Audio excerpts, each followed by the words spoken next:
काहे बिगड़ल बा मुहवा के ब्यूटी, बात खुल के बतावा हमर क्यूटी।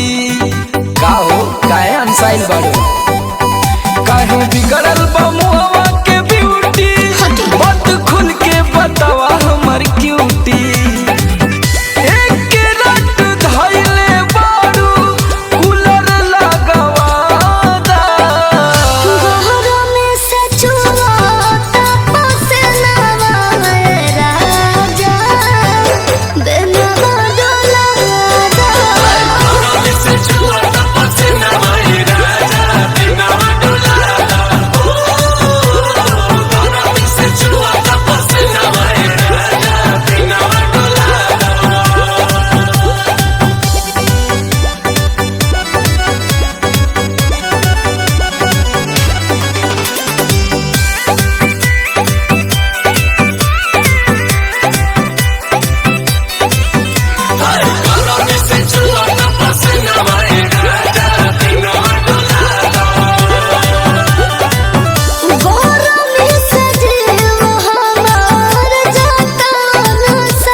छाटतिया कहे टुआ तारू रानी लुगा झूला हो, पेन्हा में कसी हवा लागी खुला हो।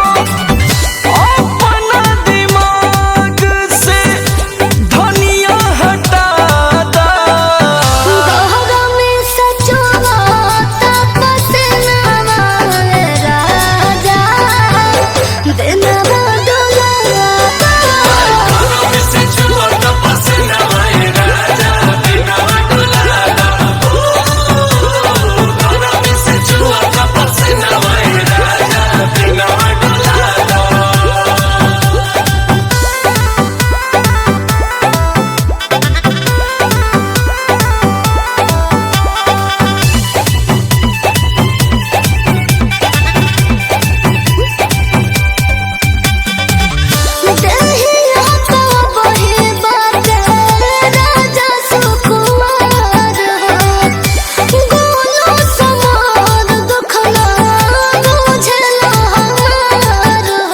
हो का करी।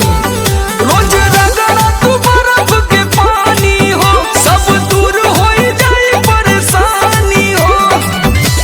नहीं रुआइब झूठे कहलू रुलादा, गहरा में सचवा तपस नवा राजा दिनवा डोला